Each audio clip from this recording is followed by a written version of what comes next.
Majelis Jemaat mengucapkan selamat datang dan selamat beribadah kepada seluruh pengunjung kebaktian ini.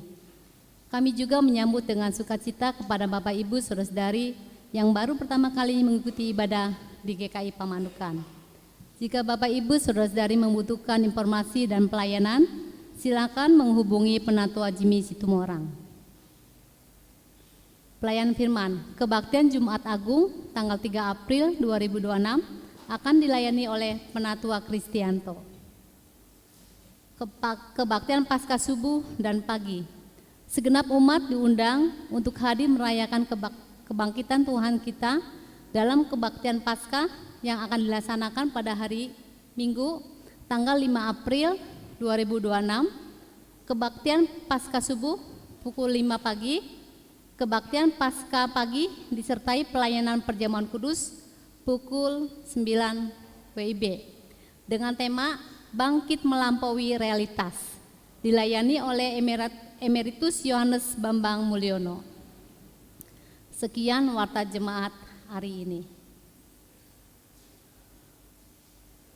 Di tengah keheningan Jumat Agung ini, kita datang untuk mengingat kasih Allah melalui peristiwa salib di Golgota.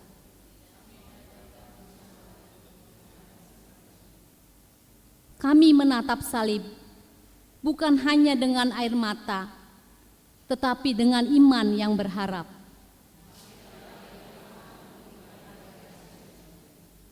Karena di balik kematian, Engkau memberikan kehidupan.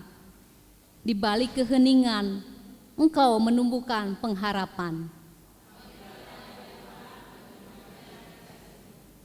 Marilah kita datang ke hadapan Kristus yang tersalib. Kami undang Bapak Ibu untuk bangkit berdiri. Kita akan menyanyikan Golgota tempat Tuhanku disalib.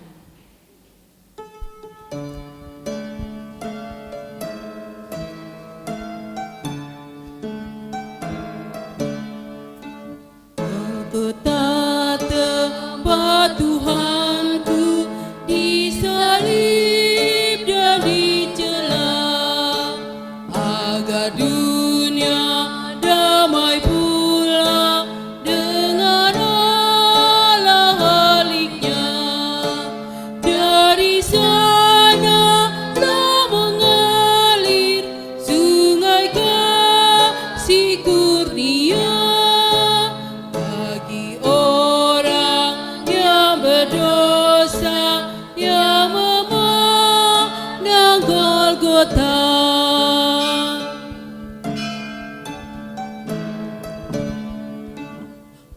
Samudra kasih Allah bagi isi dunia, diberinya putra tunggal agar kita selamatlah. Yesus jalan kebenaran, sumber hidup yang bakal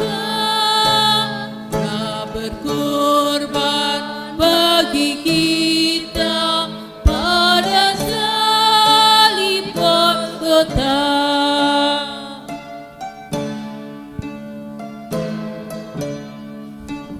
Mari kita muliakan cinta kasih penebus dosa kita.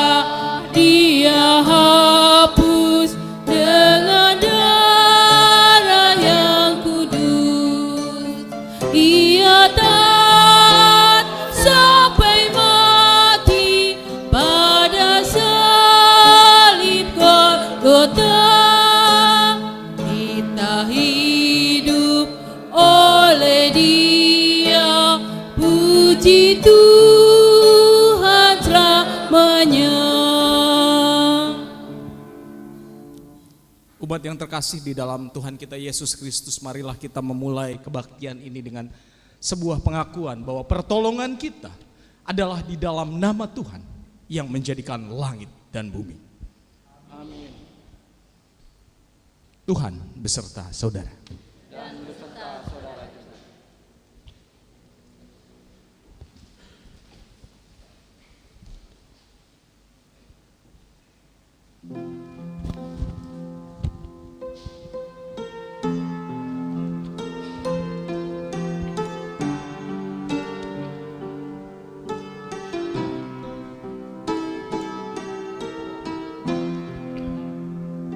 Mengapa Yesus turun dari sorga, masuk dunia gelap penuh celah, berdoa dan bergumul dalam taman, cawan pahit pun diterimanya. Mengapa Yesus menderita didera dan mahkota duri pun dipakainya? Mengapa Yesus mati bagi saya? Kasihnya, ya karena kasihnya.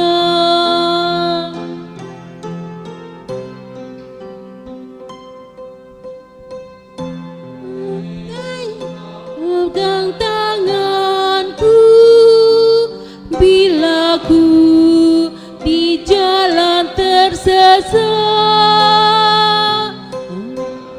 Yesus buka kekuatan bila jiwaku mulai penat.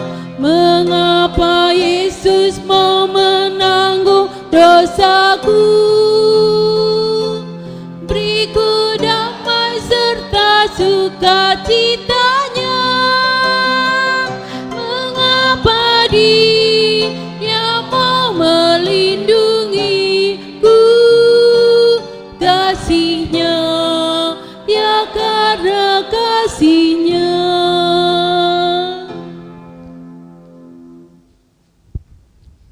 Bapak, Ibu, dan Saudara yang terkasih dalam Tuhan Yesus Kristus, kita akan mempersiapkan hati kita untuk bersama-sama membaca, mendengar, dan juga merenungkan sabda Tuhan.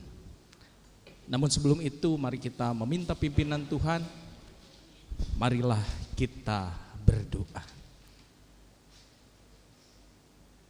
Ya Allah, Bapa yang kami kenal di dalam nama Tuhan kami Yesus Kristus, karena kasih-Nya kepada kami, sehingga kami pada saat ini boleh dikuatkan, boleh diberikan kesempatan untuk bersama-sama hadir di gereja GKI Pamanukan, untuk merayakan sekaligus mengenang kematian Kristus di kayu salib.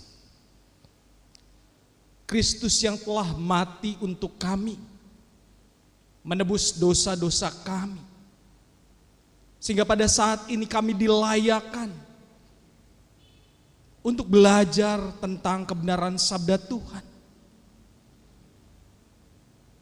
Karena kematian-Mu di kayu salib, dosa-dosa kami terhapus. Dan pada saat ini kami memberanikan diri untuk bersama-sama mempersiapkan hati, telinga, dan juga pikiran kami untuk mengarahkan sepenuhnya terhadap kebenaran sabda Tuhan. Biarlah Tuhan juga yang memimpin hamba-Mu yang akan menyampaikan sabda Tuhan. Biarlah Roh-Mu yang kudus memakai hamba-Mu sepenuhnya. Dan apapun yang nantinya difirmankan itu adalah kehendak Tuhan seluruhnya. Ampuni kami dan layakkan kami Tuhan di dalam kami menerima kebenaran sabda Tuhan. Berfirmanlah ya Bapa yang baik, karena kami siap untuk mendengar dan menerima sabda-Mu. Hanya di dalam nama Tuhan kami Yesus Kristus kami berdoa. Amin.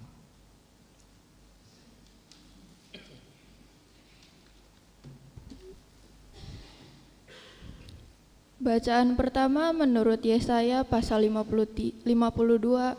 ayat 13 sampai 53 ayat 12. Bacaan pertama menurut Yesaya pasal 52 ayat 13 sampai pasal 53 ayat 12. Sesungguhnya hambaku akan berhasil, ia akan ditinggikan, disanjung dan dimuliakan. Sebagaimana banyak orang yang terperanjat melihat dia, begitu buruk rupanya, bukan seperti manusia lagi, dan perawakannya bukan seperti anak manusia lagi. Demikianlah ia akan membuat tercengang banyak bangsa. Raja-raja akan mengatupkan mulutnya melihat dia. Sebab apa yang tidak diceritakan kepada mereka akan mereka lihat, dan apa yang tidak mereka dengar akan mereka pahami. Siapakah yang percaya kepada berita yang kami dengar? Dan kepada siapakah kuasa tangan Tuhan dinyatakan? Sebagai taruk ia tumbuh di hadapan Tuhan, dan sebagai tunas dari tanah kering. Ia tidak tampan atau tampak mulia untuk dipandang, dan tidak punya rupa yang membuat kita menginginkannya. Ia dihina dan dihindari orang, seorang yang penuh kesengsaraan dan biasa menderita kesakitan.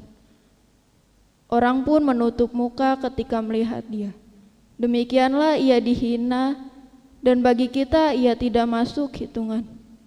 Sesungguhnya penyakit ditanggungnya dan kesengsaraan kita yang dipikulnya. Padahal kita mengira dia kena tulah, dipukul dan disakiti Allah. Akan tetapi dia ditikam karena pemberontakan kita, dia diremukkan karena kejahatan kita. Ajaran yang mendatangkan damai sejahtera bagi kita ditimpakan kepadanya. Dan karena bilur-bilurnya kita disembuhkan. Kita sekalian sesat seperti domba. Masing-masing kita mengambil jalannya sendiri. Tetapi Tuhan telah menimpakan kepadanya kejahatan kita sekalian. Dia dianiaya, tetapi dia membiarkan dirinya disakiti dan tidak membuka mulutnya seperti anak domba yang dibawa ke pembantaian. Seperti induk domba yang keluh di depan mereka, yang menggunting bulunya, ia tidak membuka mulutnya. Sesudah ditahan dan dihukum, ia digiring pergi. Siapa yang peduli akan apa yang terjadi padanya? Sungguh, ia terputus dari negeri orang-orang hidup, dan karena pemberontakan umatku, ia kena tulah. Orang menempatkan kuburnya di antara orang-orang fasik, dan makamnya di antara orang kaya, sekalipun ia tidak berbuat kekerasan dan tipu daya tidak ada dalam mulutnya. Namun, Tuhan berkehendak meremukkan dia, membuat dia sakit. Apabila jiwanya diserahkan sebagai kurban penebus salah, ia akan melihat keturunannya. Umurnya akan lanjut dan kehendak Tuhan akan terlaksana olehnya. Sesudah kesusahan jiwanya, ia akan melihat terang dan menjadi puas. Oleh pengetahuannya, hambaku, orang benar itu, akan membenarkan banyak orang dan kejahatan mereka dipikulnya. Sebab itu, aku akan membagikan kepadanya rampasan orang-orang besar, dan ia akan membagikan jaranan bersama orang-orang kuat, karena ia telah menyerahkan nyawanya ke dalam maut, juga karena ia terhitung di antara pemberontak. Padahal ia menanggung dosa banyak orang dan berdoa untuk pemberontak-pemberontak. Demikianlah sabda Tuhan.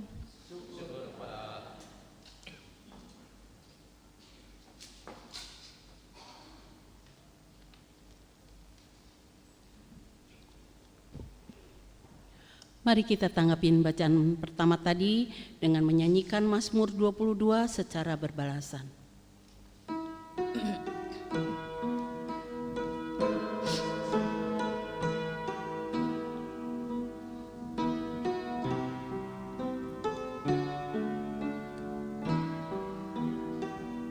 Ya Allahku, mengapa kau tinggalkanku? Berseru, namun kau tetap jauh.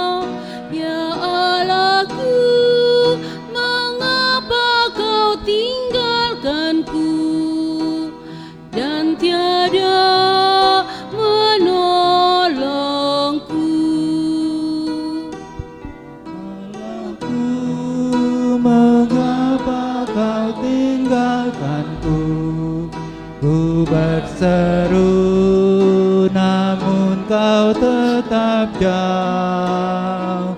Ya Allahku, mengapa kau tinggalkanku dan tiada menolongku?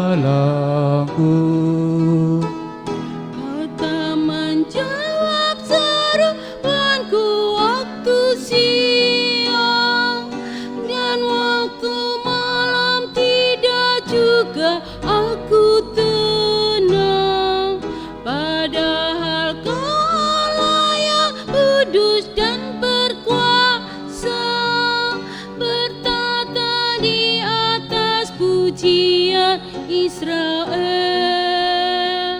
Padahal nenek moyang kami pun percaya bahwa selalu Kau meluputkan mereka.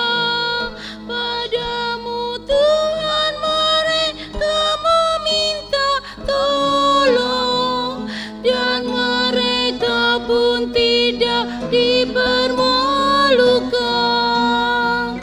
Ya Allahku, mengapa kau tinggalkanku? Ku berseru namun kau tetap jauh. Ya Allahku, mengapa kau tinggalkanku dan tiada menolongku? Tetapi aku ini ulah bukan orang, dicela dan dihina oleh banyak orang.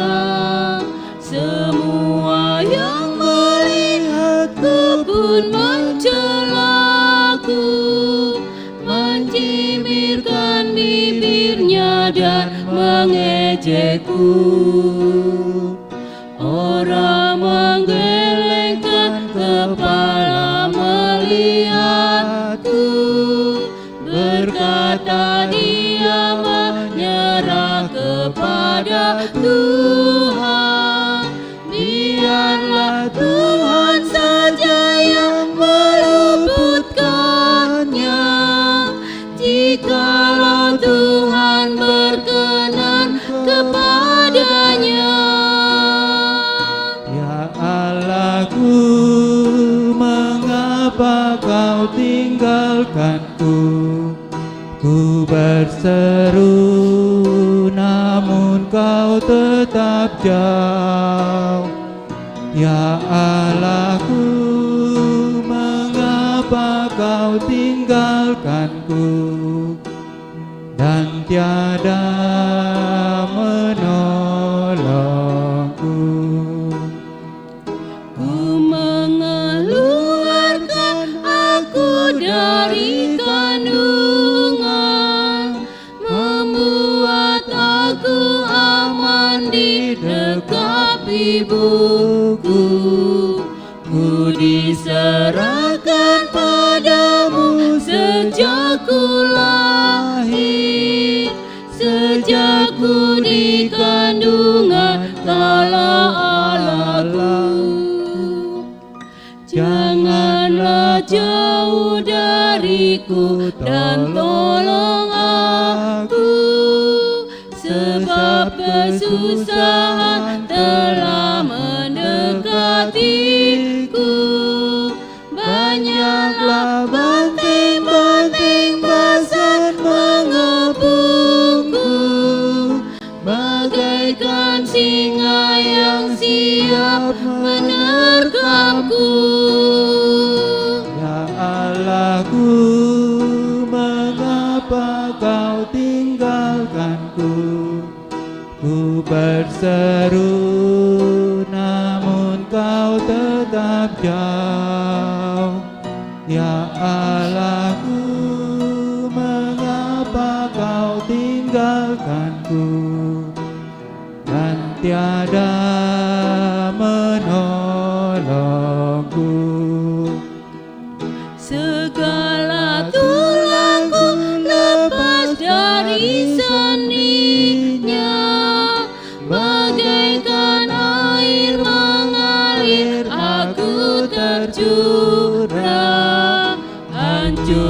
Luluhlah hatiku bagaikan lilin, sebab Kau taruh aku dalam debu maut. Para penjahat datang dan mengepung aku, mereka pun menusuk tangan dan kakiku, menonton dan membagi-bagi pakaianku, sambil membuang undi atas jubahku.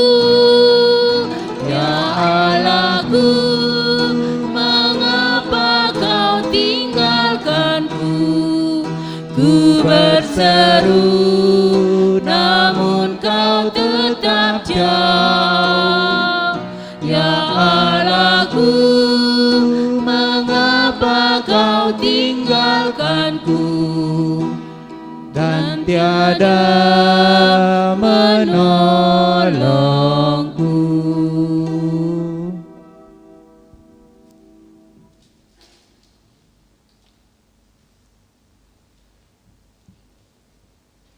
Bacaan kedua menurut Ibrani 4 ayat 14 sampai 16. Dilanjutkan pasal 5 ayat 7 sampai 9. Bacaan kedua menurut Ibrani 4 ayat 14 sampai 16. Dilanjutkan pasal 5 ayat 7 sampai dengan 9. Jadi karena kita sekarang mempunyai imam besar agung yang telah melintasi semua langit, yaitu Yesus, Anak Allah, baiklah kita berpegang teguh pada pengakuan iman kita. Sebab imam besar yang kita punya bukanlah imam besar yang tidak dapat turut merasakan kelemahan-kelemahan kita. Sebaliknya, sama seperti kita, ia telah dicobai dalam segala hal, hanya saja ia tidak berbuat dosa. Sebab itu, marilah kita dengan penuh keberanian menghampiri tahta anugerah, supaya kita menerima rahmat dan menemukan anugerah untuk pertolongan pada waktunya. Dalam hidupnya sebagai manusia, ia mempersembahkan doa dan permohonan dengan ratap tangis dan air mata kepada Dia, yang sanggup menyelamatkannya dari maut, dan karena kesalehannya ia telah didengarkan. Sekalipun ia adalah anak, ia telah belajar taat dari apa yang telah dideritanya. Dan sesudah ia disempurnakan, ia menjadi sumber keselamatan yang abadi bagi semua orang yang taat kepadanya. Demikianlah sabda Tuhan.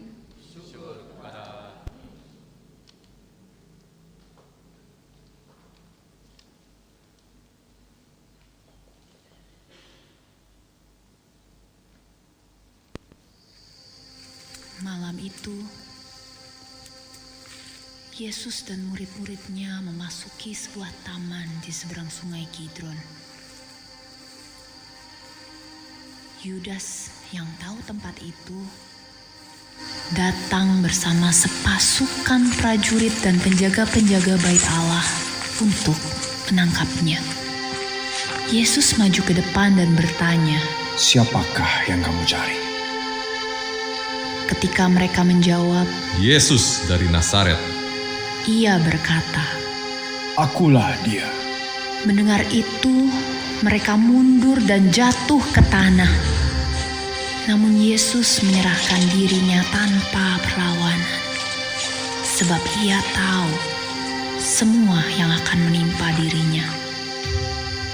Petrus yang tidak terima gurunya diperlakukan seperti itu, menghunus pedangnya, menyerang dan memutus telinga Malkus, seorang hamba imam besar. Yesus menegur Petrus, "Sarungkan pedangmu. Tidakkah aku akan minum cawan yang diberikan Bapa kepadaku?" Yesus ditangkap dan dibelenggu. Mula-mula mereka membawanya kepada Hanas, mertua Kayafas yang tahun itu menjadi imam besar. Di hadapan Hanas dan imam besar, Yesus diperiksa dan mereka bertanya tentang murid-muridnya dan ajarannya. Yesus menjawab, "Aku selalu berbicara terang-terangan kepada dunia. dan tidak sembunyi-sembunyi. Tiba-tiba seorang penjaga menamparnya karena menganggapnya tidak hormat kepada imam besar. Di halaman luar, Petrus dan seorang murid lain terus mengikuti Yesus. Orang-orang yang mengenali wajah Petrus bertanya kepadanya, Bukankah engkau murid orang itu? Petrus menyangkalnya hingga 3 kali. Seketika itu juga berkokoklah ayam. Persidangan dilanjutkan oleh orang Yahudi dengan membawa Yesus kepada Pilatus. Demikianlah supaya digenapi firman Yesus untuk menyatakan bagaimana caranya ia akan mati. Pilatus memeriksanya, namun tidak mendapati kesalahan apapun padanya. Akhirnya Pilatus menyerahkan Yesus kepada orang banyak. Bagaimana mereka mau memperlakukan Yesus? Orang-orang itu berteriak, sebenarnya Pilatus memiliki keinginan untuk membebaskan Yesus.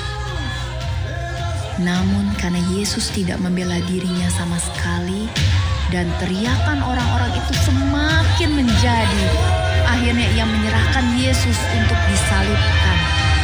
Mereka mengambil Yesus, ia dicambuk, dimahkotai duri, lalu memikul salibnya sendiri menuju tempat yang bernama Golgota, tempat tengkorak. Di sana ia disalibkan di antara 2 orang lain.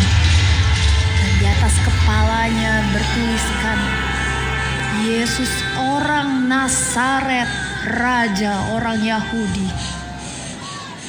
Para prajurit mengambil pakaiannya lalu membuatnya menjadi 4 bagian serta membuang undi atas jubahnya. Dalam penderitaannya, ia melihat ibunya dan murid yang dikasihinya dan berkata, Ibu, inilah anakmu, inilah ibumu.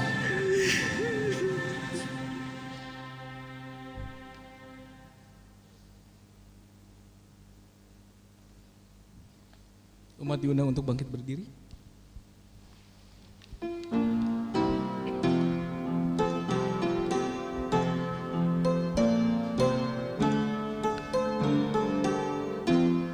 Hosana, Hosana di tempat yang maha tinggi. Hosana, Hosana di tempat yang maha tinggi.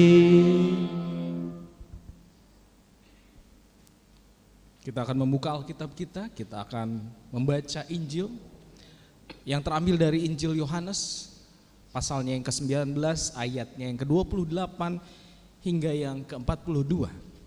Bacaan Injil Tuhan kita Yesus Kristus diambil menurut kitab Injil Yohanes, pasalnya yang ke-19, ayatnya yang ke-28 hingga yang ke-42. Sesudah itu karena Yesus tahu bahwa segala sesuatu telah selesai, berkatalah ia, supaya digenapi yang tertulis di dalam kitab suci, Aku haus.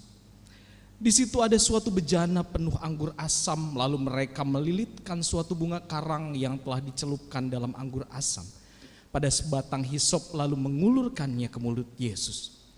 Sesudah Yesus meminum anggur asam itu, berkatalah ia, sudah selesai. Lalu ia menundukkan kepalanya dan menyerahkan nyawanya. Karena hari itu hari persiapan dan Sabat itu hari yang besar, supaya pada hari Sabat mayat-mayat itu tidak tinggal tergantung pada kayu salib, para pemuka Yahudi meminta pada Pilatus agar kaki orang-orang itu dipatahkan dan mayat-mayatnya diturunkan. Lalu datanglah prajurit-prajurit dan mematahkan kaki orang yang pertama dan kaki orang yang lain yang disalibkan bersama Yesus. Namun ketika mereka sampai kepada Yesus dan melihat bahwa ia telah mati, mereka tidak mematahkan kakinya. Tetapi seorang dari antara prajurit itu menikam lambungnya dengan tombak dan segera mengalir keluar darah dan air. Orang yang melihat sendiri hal itu yang bersaksi dan kesaksiannya benar. Dan ia tahu bahwa ia mengatakan kebenaran supaya kamu juga percaya. Sebab hal itu terjadi supaya digenapi yang tertulis dalam kitab suci. Tidak ada tulangnya yang akan dipatahkan. Ada pula nas lain yang mengatakan, mereka akan memandang dia yang telah mereka tikam. Sesudah itu Yusuf dari Arimatea meminta kepada Pilatus supaya ia diperbolehkan menurunkan jenazah Yesus. Ia murid Yesus, tetapi sembunyi-sembunyi karena takut kepada para pemuka Yahudi. Pilatus mengabulkan permintaannya itu. Lalu datanglah ia dan menurunkan mayat itu. Datanglah juga Nikodemus, orang yang dahulu pernah datang pada Yesus pada malam hari. Ia membawa campuran minyak mur dengan minyak gaharu, kira-kira 30 kg beratnya. Mereka mengambil mayat Yesus, mengafaninya dengan kain lenan, dan membubuhinya dengan rempah-rempah menurut adat orang Yahudi bila menguburkan mayat. Dekat tempat Yesus disalibkan ada taman, dan dalam taman itu ada kubur baru yang di dalamnya belum pernah dimakamkan seseorang. Karena hari itu hari persiapan orang Yahudi, sedangkan kubur itu tidak jauh letaknya, maka mereka meletakkan Yesus di situ. Demikianlah kisah sengsara Tuhan kita Yesus Kristus. Kami tidak akan pernah melupakan apa yang telah Kristus lakukan.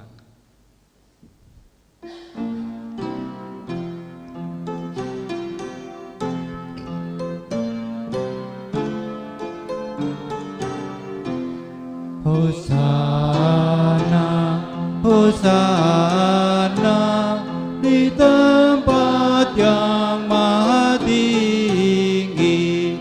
Hosana, Hosana di tempat yang maha tinggi.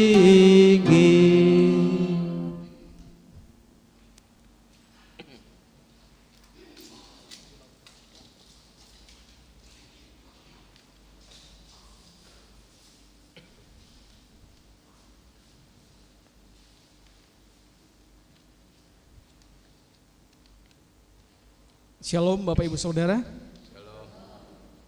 Selamat menghayati kematian Tuhan Yesus Kristus. Selamat merayakan perayaan Jumat Agung. Bapak Ibu dan Saudara yang terkasih di dalam Tuhan Yesus Kristus, hari ini diperingati sebagai hari berduka umat Kristen dan juga umat Katolik di seluruh dunia. Karena apa?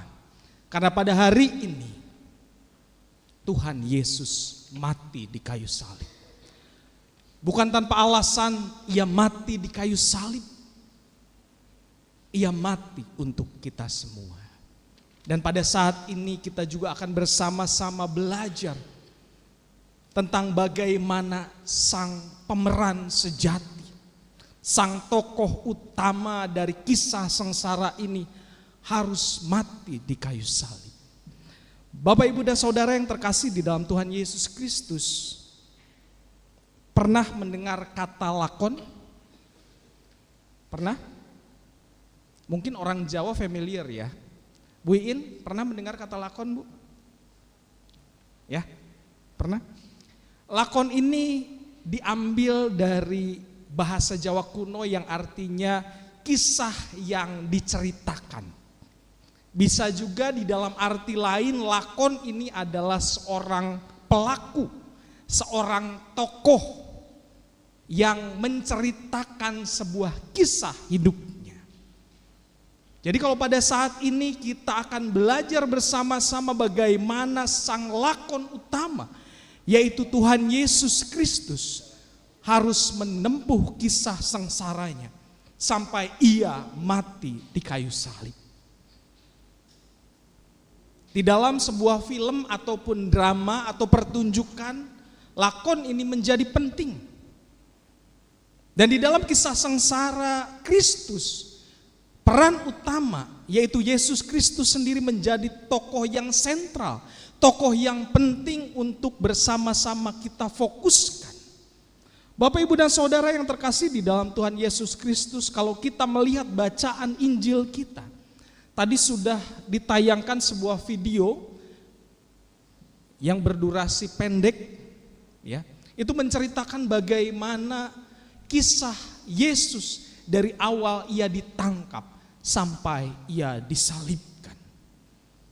Kalau Bapak, Ibu, serta saudara membaca kisah sengsara Yesus, itu diawali dari kitab Injil Yohanes pasal yang ke-18.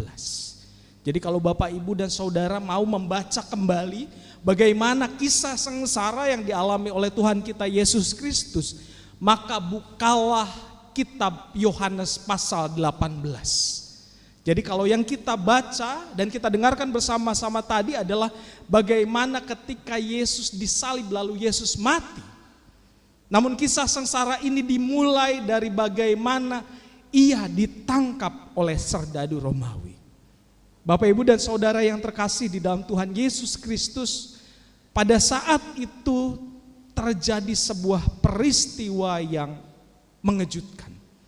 Bagaimana pada malam hari ada beberapa orang prajurit Romawi yang datang di mana Yesus berdoa. Kenapa mereka bisa tahu? Bagaimana? Karena ternyata ada seorang lakon yang lain yang membocorkan keberadaan Yesus. Siapa, Bapak, Ibu, lakon itu? Yudas Iskariot.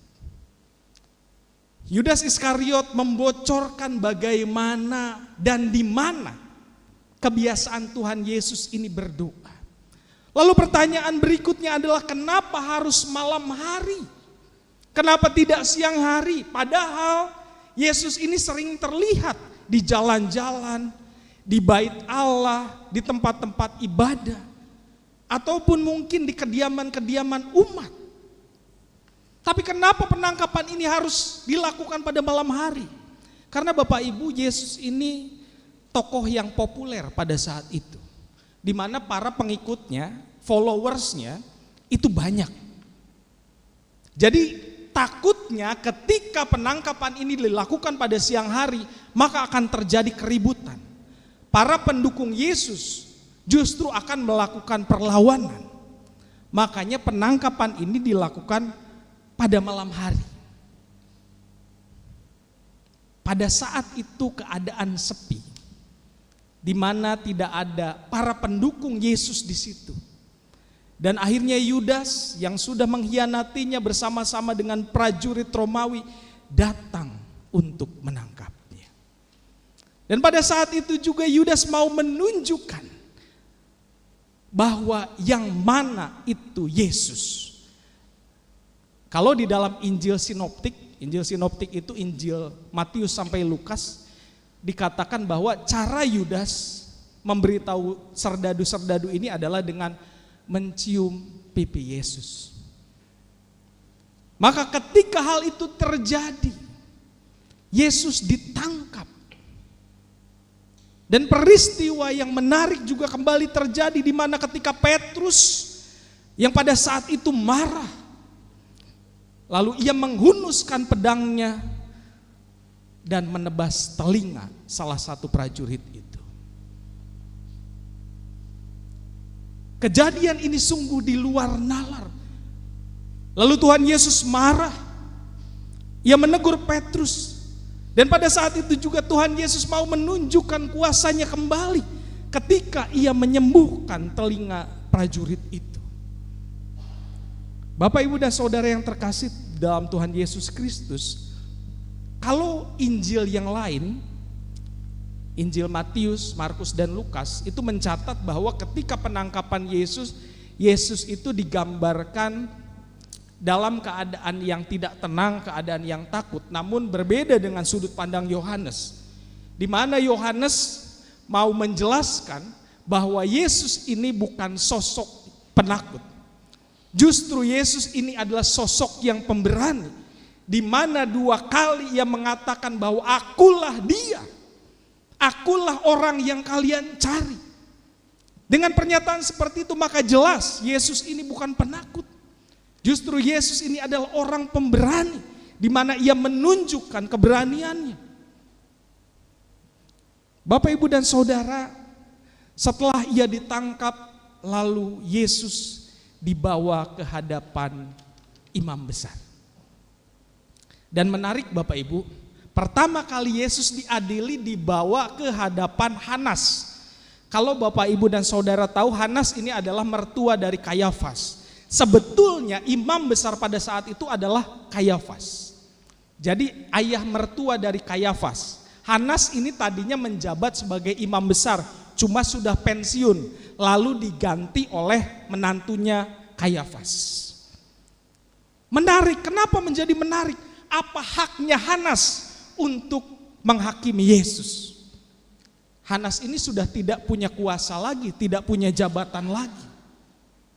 Lalu kenapa pertama kali Yesus datang dan diadili harus di hadapan Hanas? Yang sahnya harusnya Kayafas dan pengadilan agama pada saat itu. Dan ternyata Bapak Ibu kita juga bisa tahu bahwa sosok Hanas ini mempunyai peran yang besar ya, mempunyai posisi yang cukup vital di dalam keagamaan agama Yahudi pada saat itu. Jadi pertama kali datang Yesus ini diadili oleh Hanas. Ya jelas Hanas ini akan menjatuhkan hukuman seberat-beratnya. Nah, kalau Bapak Ibu dan Saudara tahu ya, di dalam pemilihan imam besar ini pada saat itu imam besar ini bisa jabatannya ini bisa diperjualbelikan. Jadi kalau orang yang punya uang ya bisa meneruskan jabatannya ke anak ataupun menantunya ataupun generasi penerusnya. Jadi terjawab sudah kenapa harus Kayafas yang menjadi imam besar berikutnya, karena ada tindakan nepotisme. Dan sejarawan juga mencatat bahwa keluarga Hanas dan Kayafas ini adalah keluarga yang sangat korup. Jadi mereka ini hidup di daerah perkotaan di mana kawasan elit gitu ya, dengan kekayaan yang sangat melimpah dan sangat korup. Lalu korupnya di mana? Nah, kalau Bapak Ibu ingat, kita mengingat kembali kisah bahwa Yesus mengobrak-abrik bait Allah, itu menjadi dapat ditarik benang merah dari kejadian itu. Maksudnya bagaimana? Hanas dan Kayafas memperjualbelikan kurban di bait Allah. Mereka melakukan korupsi, menaikkan harga, melakukan perdagangan di bait Allah. Makanya mereka tidak suka dengan Yesus karena bisnisnya diobrak-abrik oleh Yesus.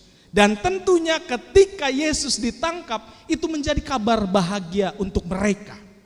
Akhirnya sang penyamun ini, sang penjahat ini kita tangkap. Di hadapan Hanas dan juga Kayafas, Yesus ini diolok-olok. Ya, dikatakan bahwa Yesus ini adalah orang yang menghujat Allah.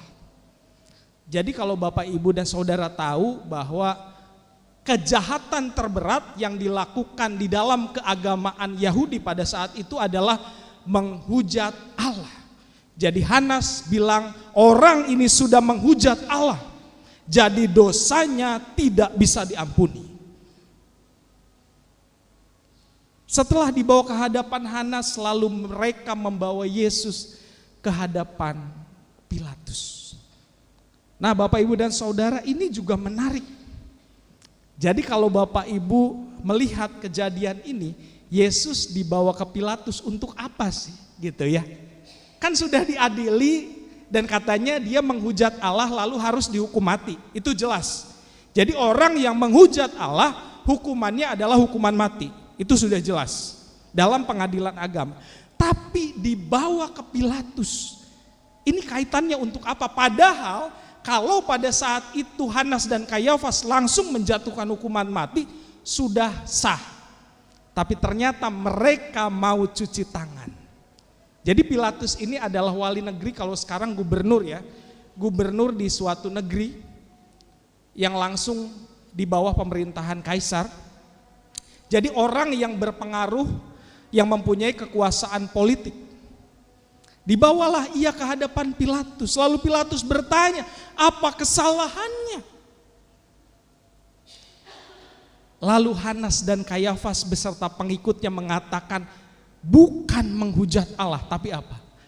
Ia mengkhianati Kaisar dengan mengatakan bahwa ia adalah raja orang Yahudi. Lagi-lagi Hanas dan Kayafas ini memutarbalikkan fakta. Mereka mau cuci tangan. Mereka tidak mau terlibat, mereka tidak mau disalahkan. Dan lagi-lagi Bapak Ibu, ini menjadi hukuman terberat secara politik.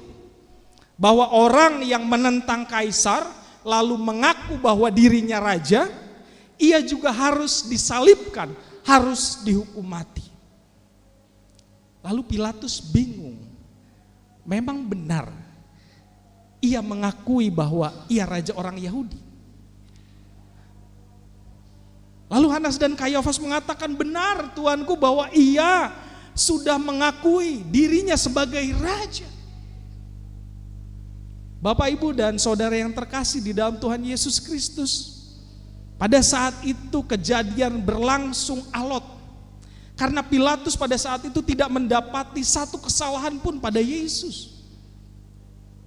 Bahkan ketika Yesus ditanya, ia hanya terdiam, seolah-olah menerima bahwa ia bersalah. Tetapi pada saat itu juga Pilatus ini galau. Sebenarnya ada apa dengan orang ini? Sebenarnya ia ini salah apa? Karena tiba-tiba dibawa, katanya tadinya menghujat Allah, lalu ia mengaku sebagai raja. Bingung Pilatus. Dan bahkan ketika saat itu juga Pilatus ini semakin galau ketika istrinya mengatakan, jangan campuri urusan orang ini. Ada apa? Pilatus mulai gentar. Pilatus ini mulai bingung. Ada apa sebenarnya? Dan siapa orang ini? Karena pada saat itu Pilatus juga adalah orang Romawi yang percaya dengan dewa-dewa, petunjuk-petunjuk dan juga mimpi-mimpi. Sepertinya orang ini bukan orang biasa. Sampai istrinya Pilatus saja diberikan impian bahwa Pilatus jangan mencampuri urusan orang ini. Bapak, Ibu, serta saudara, ini juga menjadi sangat menarik. Ketika Pilatus yang katanya pada saat itu sang pengadil di negeri itu ternyata dibuat bingung, dibuat gentar oleh Yesus. Dan ini kembali menunjukkan bahwa Yesus itu adalah sosok yang berkuasa, sosok yang lebih besar daripada Pilatus. Dalam diamnya saja Pilatus gentar dengan keberadaan Kristus. Namun Pilatus kembali melontarkan pertanyaan sinis kepadanya, gitu ya. Apakah kebenaran menurutmu? Lalu Yesus terdiam, seolah-olah dia tidak mau tunduk kepada Pilatus. Ia hanya tunduk kepada kehendak Allah. Pilatus makin bingung. Akhirnya Pilatus mengeluarkan salah seorang tahanan yang bernama Barabas. Siapa Barabas ini? Barabas ini adalah seorang penjahat, ya, seorang pemberontak. Jadi Barabas ini kalau kita lihat di dalam sejarahnya, Barabas ini adalah orang Zelot. Nah, orang Zelot ini kebanyakan orang-orang yang memberontak terhadap pemerintahan Romawi. Jadi Barabas ini sudah melakukan banyak perampokan, banyak pembunuhan, dan dianggap sebagai penjahat kelas kakap. Lalu dikeluarkanlah Barabas. Biasanya kalau mau tradisi Paskah, maka pemerintahan Romawi ini akan membebaskan satu orang tahanan atau meringankan hukuman tahanan berdasarkan permintaan rakyat. Lalu dikeluarkanlah Barabas. Wah, Pilatus berharap gitu ya, bahwa rakyat akan memilih Yesus dibanding Barabas. Karena Barabas ini penyamun, karena Barabas ini adalah penjahat kelas kakap. Namun ketika Pilatus mengatakan siapa yang mau engkau bebaskan, ternyata rakyat memilih bebaskan Barabas. Pilatus makin galau. Sebetulnya Pilatus ini ingin menyelamatkan Yesus, tapi ternyata tidak bisa. Rakyat bilang bebaskan Barabas dan salibkan dia. Tidak main-main, salibkan dia. Jadi kalau Bapak Ibu dan Saudara tahu, hukuman salib ini adalah hukuman yang paling hina. Kematian paling hina pada saat itu adalah disalib. Jadi kalau orang-orang yang disalib pada saat itu artinya orang-orang yang kejahatannya ataupun kesalahannya tidak bisa diampuni. Dan Yesus masuk salah satunya. Kemudian peristiwa berlanjut. Ketika Pilatus sudah cuci tangan, saya tidak maulah untuk ikut-ikut perkara orang ini, maka terserahlah. Perbuatlah sesuai yang kalian inginkan. Lalu dibawalah Yesus ke hadapan para prajurit. Ia dipukul, ia dihina, ia diludahi, ia dicambuk, dan bahkan ia dipasangkan mahkota duri. Bapak Ibu serta saudara, kalau Bapak Ibu dan saudara tahu bagaimana Yesus ini disiksa, ya saya katakan rupanya saja tidak seperti manusia lagi. Jadi Bapak Ibu, saya pernah melihat sebuah dokumentari dari The Passion of the Christ, bahwa sang pemeran mengatakan cambuk asli yang dipakai pada saat itu sama seperti cambuk yang dipakai di film.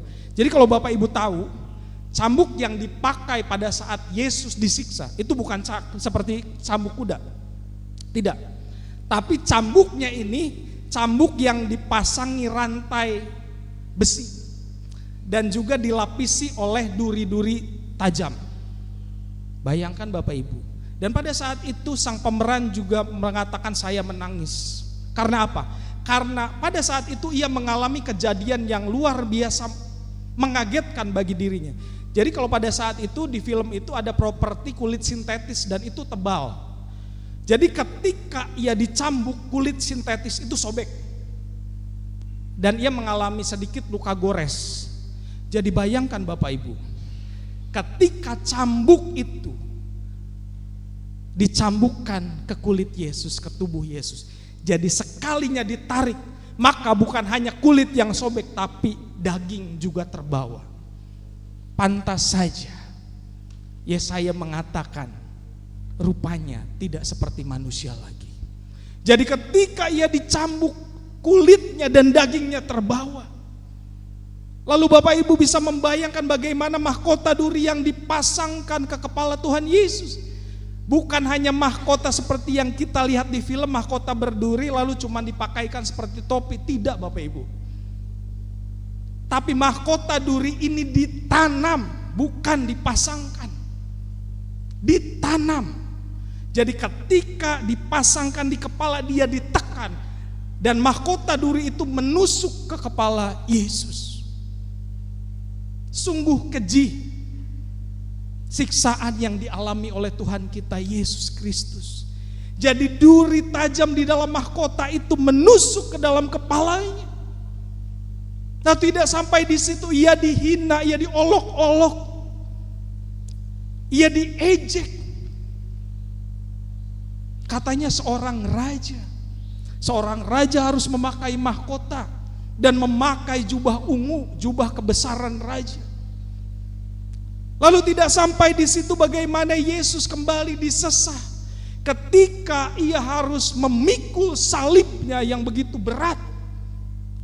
Bapak Ibu, mungkin di sini Bu Yuli yang pernah melihat salib yang dipakai oleh Yesus ya Bu pada saat itu.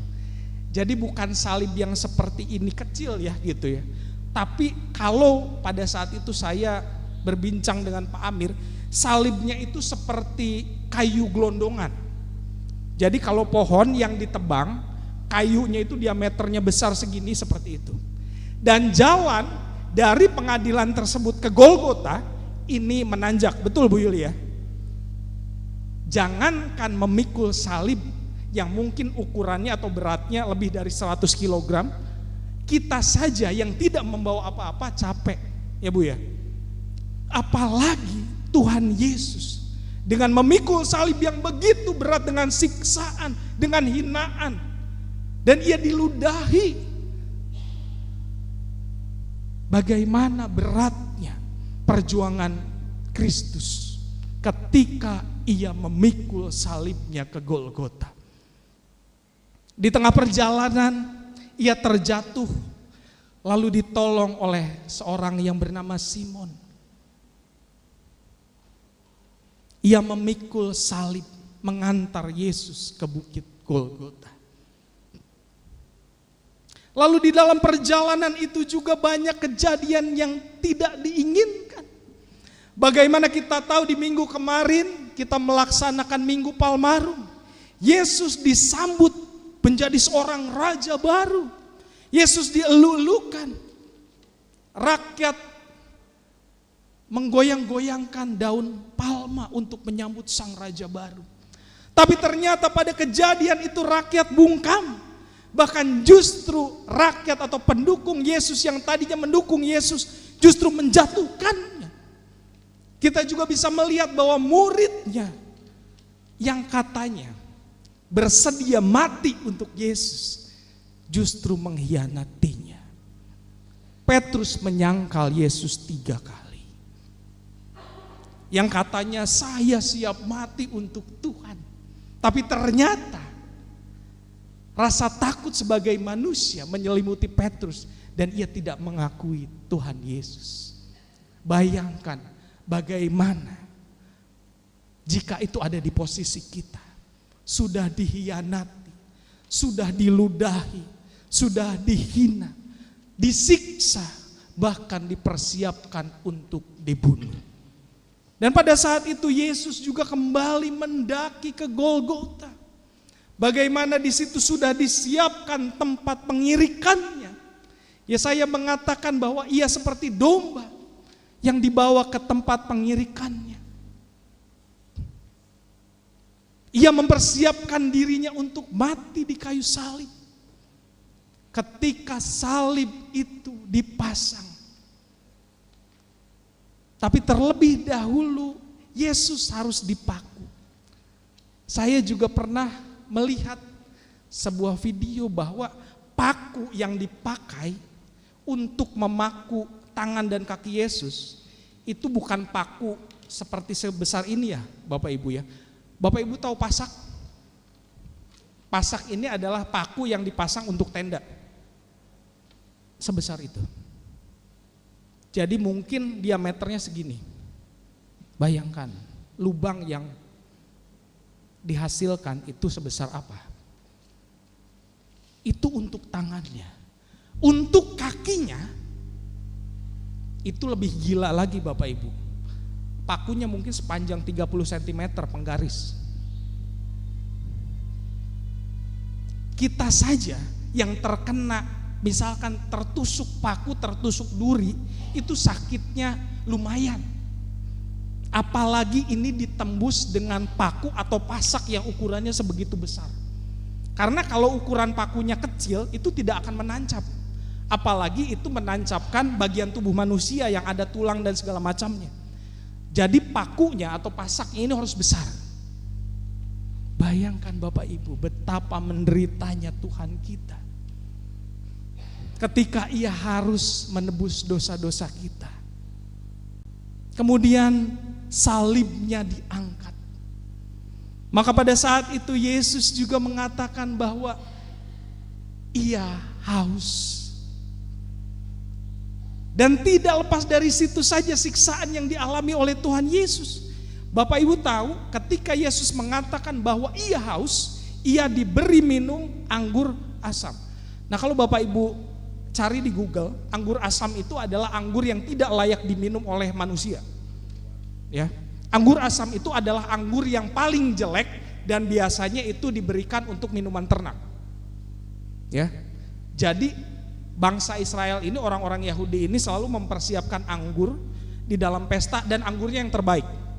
Tapi anggur asam ini anggur yang tidak mau diminum oleh manusia, anggur paling jelek, buangan. Dan diberikan dengan tidak hormat. Ya, dicucukkan sebuah bunga karang, lalu ditusuk ke mulut Yesus. Ia kembali dihina.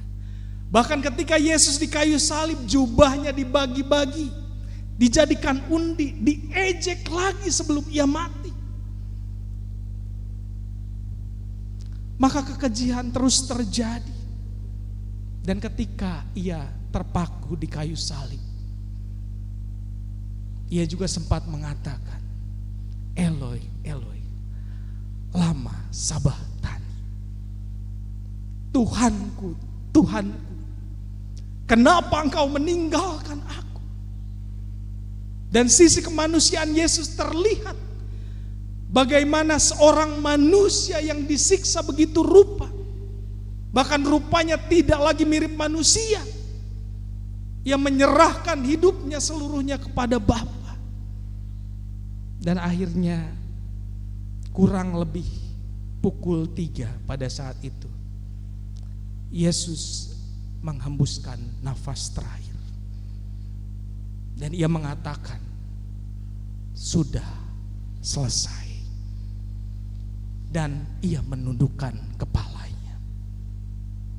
Langit gelap, gempa bumi terjadi di mana-mana. Lalu tirai bait Allah terbelah menjadi 2. Dalam peristiwa ini Yesus mau mengatakan, ia bukan kalah terhadap kematian, tapi ia mengatakan bahwa sudah selesai adalah ia menunaikan tugasnya sebagai orang yang harus berkorban bagi umat manusia. Ia sudah menyelesaikan misinya, misi Allah di dalam menyelamatkan dunia. Justru kata sudah selesai ini menjadi kemenangan bagi Kristus dan bagi kita semua umatnya. Di mana ketika Kristus mati di kayu salib, kita juga ditebus, kita diberikan kemenangan dari kuasa dosa dan maut. Kalau Kristus tidak mati bagi kita, siapa kita hari ini? Mungkin kita masih hidup di dalam kungkungan dosa. Kita masih hidup di dalam ketidakpastian. Kalau Bapak, Ibu, Saudara dan saya pada hari ini bisa bersama-sama ada di sini, memakai baju yang bagus, memakai perlengkapan-perlengkapan yang menarik, dan diberikan kesehatan dan nafas kehidupan, maka itu bukan karena kita, tapi karena kematian dan pengorbanannya di kayu salib, kita ada di sini seperti sekarang. Jadi Bapak Ibu, kisah sengsara ini mengajarkan kepada kita bukan hanya bagaimana kita menghayati sengsara Yesus, tapi bagaimana peristiwa agung ini justru melandasi kita untuk melakukan kehendak Kristus sampai kapanpun dan sampai kita dipanggil nanti.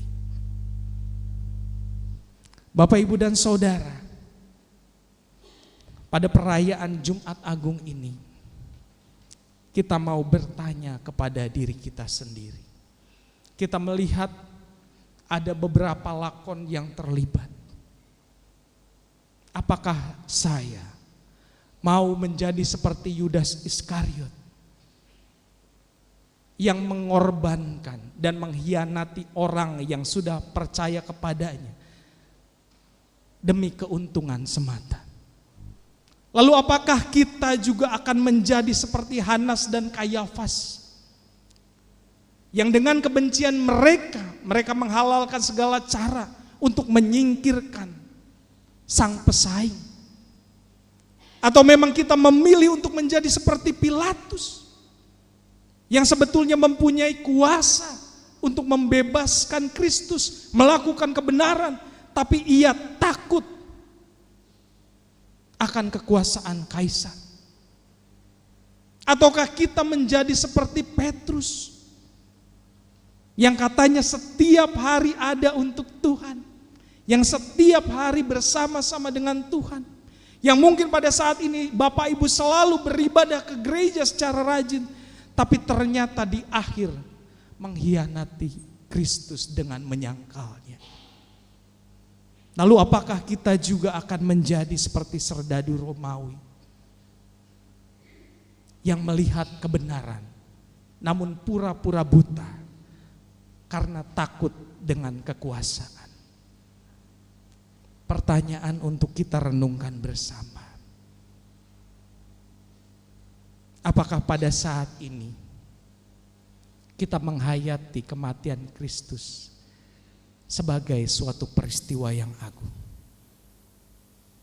Apakah pada saat ini kita menghayati kematian Kristus sebagai kurban penebus dosa kita? Ataukah kita menghayati kematian Kristus hanya sebatas formalitas biasa saja? Jawabannya ada pada kita semua. Kiranya ibadah Jumat Agung ini boleh setia menguatkan serta mengingatkan kita bahwa kematian Kristus di kayu salib yang juga dapat melampaui salib itu sendiri memberikan kekuatan dan kemenangan bagi kita semua. Tuhan Yesus memberkati kita. Amin.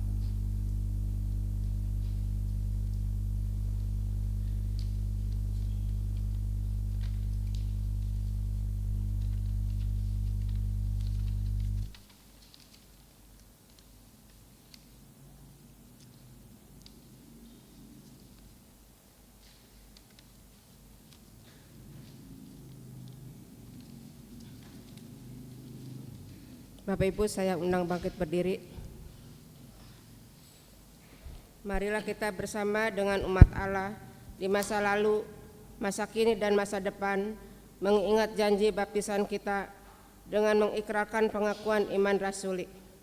Aku percaya kepada Allah, Bapa yang Maha Kuasa, Khalik langit dan bumi, dan kepada Yesus Kristus anaknya yang tunggal Tuhan kita, yang dikandung dari Roh Kudus, lahir dari anak darah Maria, yang menderita sengsara di bawah pemerintahan Pilatus, disalibkan, mati dan dikuburkan, turun ke dalam kerajaan maut.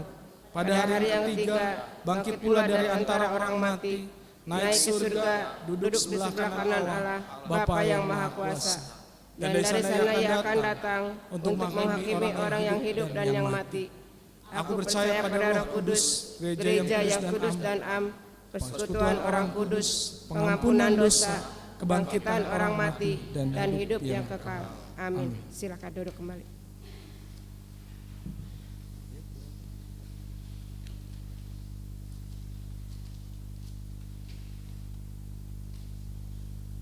Bapak, Ibu, dan Saudara, kita akan memasuki prosesi penyaliban Kristus.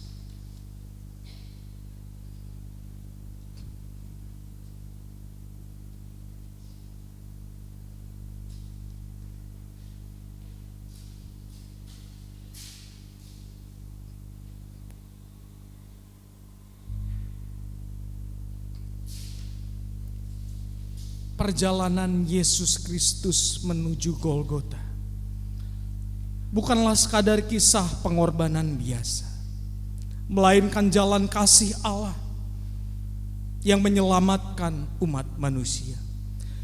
Di pundaknya yang letih tergantung dosa umatnya, di langkahnya yang tertatih terukir ketaatan yang sempurna, dan di dalam setiap cambukan yang Ia terima terpancar kasih yang tidak berkesudahan.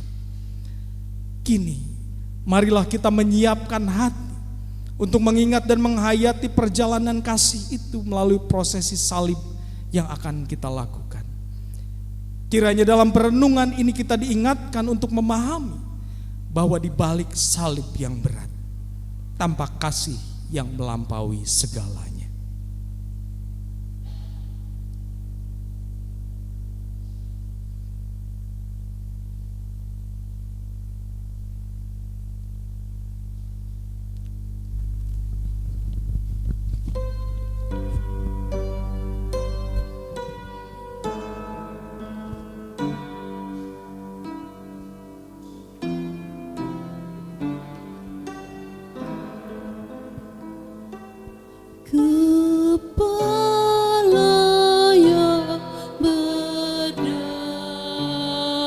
Umat diundang untuk bangkit berdiri.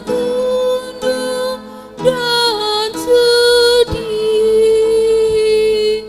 penuh dengan sengsara dan luka yang pedih, meski mahkota duri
teduh di jalan yang berat,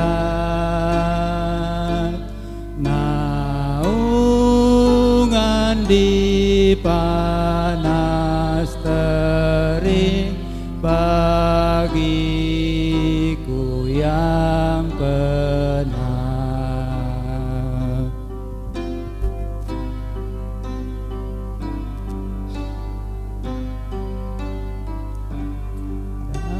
Dan pada salib Yesus tampak di mataku, sesosok tubuh terpencil tersiksa bagiku. Hatiku yang remuk sedih melihatnya jelas,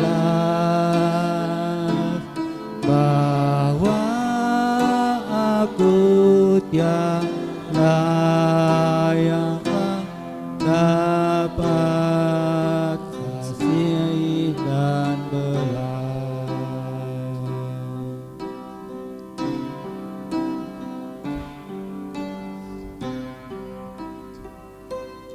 Ya salibku jadikan naunganmu rumahku, semata cahaya wajahnya bagiku yang perlu. Biarkan duniaku lepas, tak ada ruginya. Yang hilang dosa sajalah, dan labakku salibnya.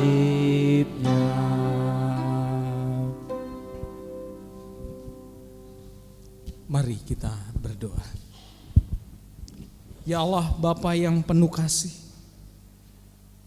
pada saat ini kami datang dengan hati yang hening,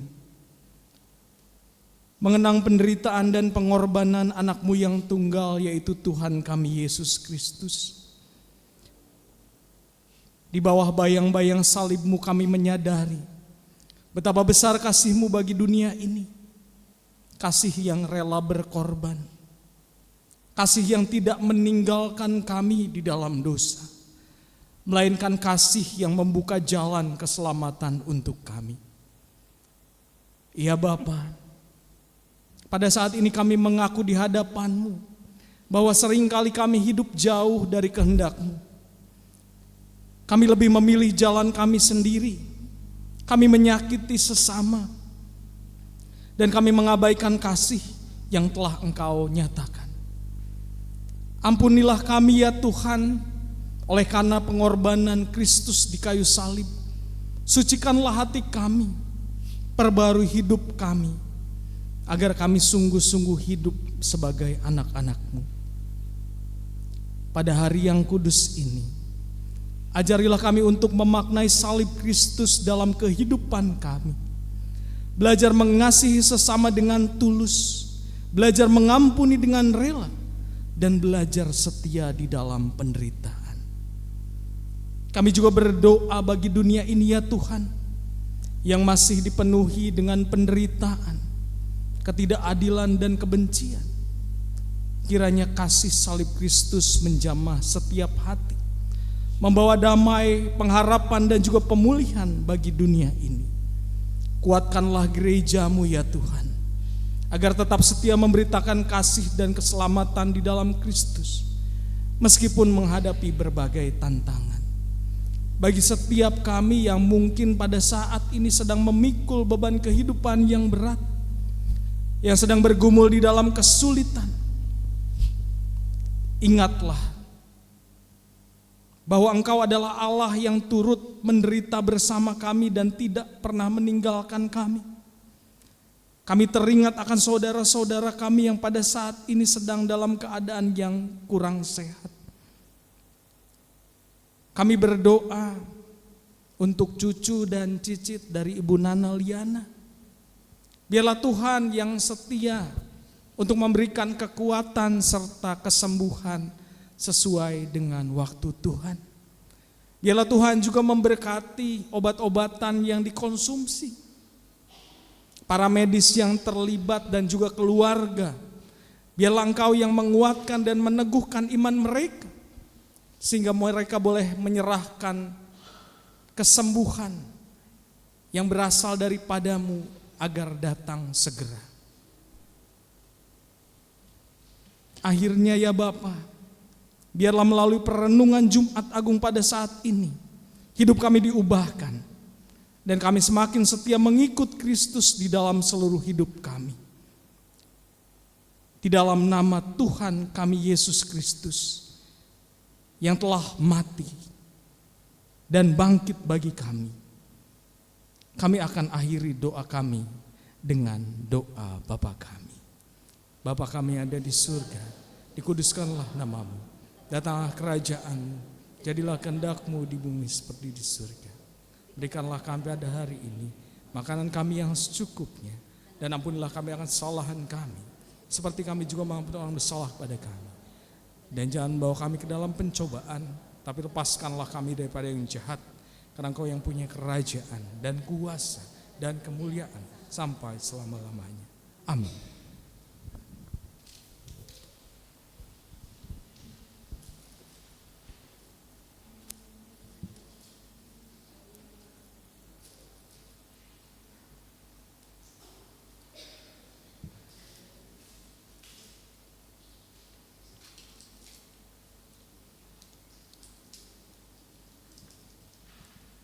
Umat terkasih, kita mengenang kasih Allah yang dinyatakan melalui pengorbanan Kristus bagi keselamatan dunia. Sebagai ungkapan syukur dan hati yang berserah, marilah kita membawa persembahan yang dilandasi oleh firman Tuhan dalam Ibrani 13 ayat yang ke-15. Sebab itu, marilah kita melalui Dia senantiasa mempersembahkan kurban syukur kepada Allah, yaitu ucapan bibir yang memuliakan namanya. Sambil kantong persembahan diadakan, kita akan menyanyikan pujian, Ku berikan bagiku tubuhku darah.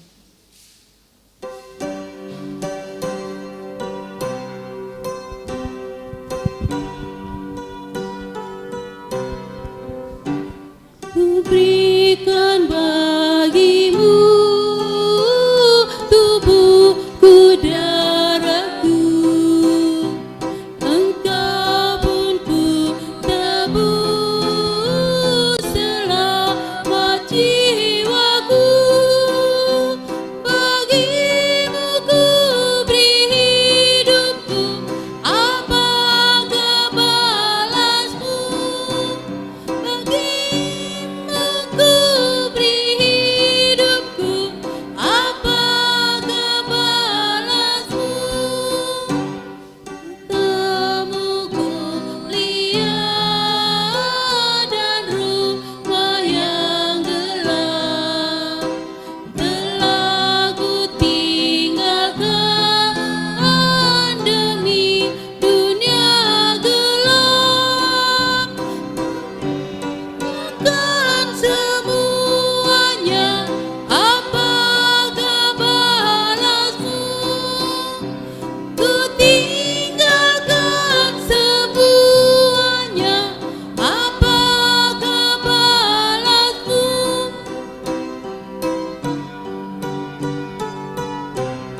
Mari kita berdoa. Ya Kristus, Engkau telah memberikan tubuh dan darah-Mu bagi keselamatan dunia. Melalui persembahan ini, kami mengungkapkan syukur atas kasih dan pengorbanan-Mu di kayu salib. Kiranya persembahan ini dapat dikelola untuk kemuliaan nama-Mu dan pelayanan kasih bagi sesama. Di dalam nama Yesus Kristus kami berdoa. Amin.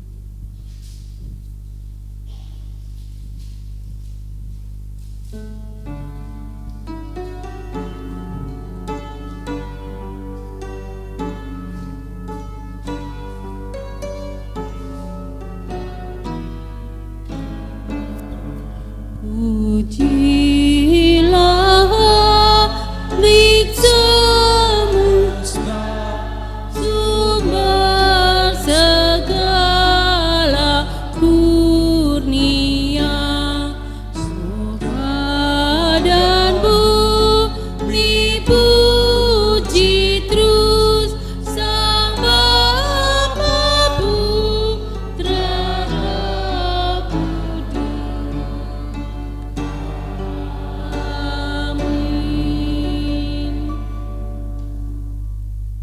Umat yang terkasih di dalam Tuhan, pandanglah salib bukan sebagai akhir, melainkan awal kehidupan baru.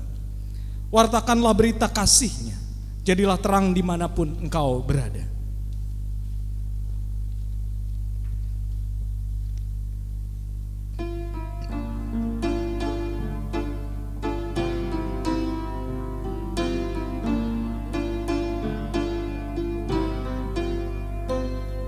Jadilah terang dalam zaman gelap, jadilah pandu kami dalam iman, kebenaran kekal yang memandu langkah, dan gembala yang pimpin kami. Ya Allah yang hidup, jadilah kekuatan agar kami hidup saling bergandeng tangan. Ya Tuhan, ubahlah akal dan hati kami, barui kami, bantulah kami, teguhkan kami, jadilah terang kami. Kegelapan mencengkram kehidupan manusia, kehilangan pengharapan. Salib-Mu pulihkan, darah-Mu sucikan, kebangkitan beri kemenangan. Ya Allah yang hidup, jadilah kekuatan agar kami hidup saling bergandeng tangan. Ya Tuhan, ubahlah akal dan hati kami, barui kami, bentuklah kami, teguhkan kami, jadilah terang kami.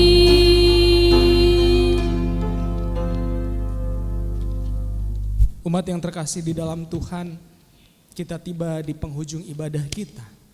Maka arahkanlah hatimu pada Tuhan. Jadilah saksi Kristus. Terpujilah Tuhan. Dan kini terimalah berkat-Nya. Kasih Allah Bapa Sang Pemilik kehidupan, anugerah Tuhan Yesus Kristus Sang Penebus, dan persekutuan Roh Kudus Sang Penuntun menyertai kita kini dan selamanya. Hosana. Amin.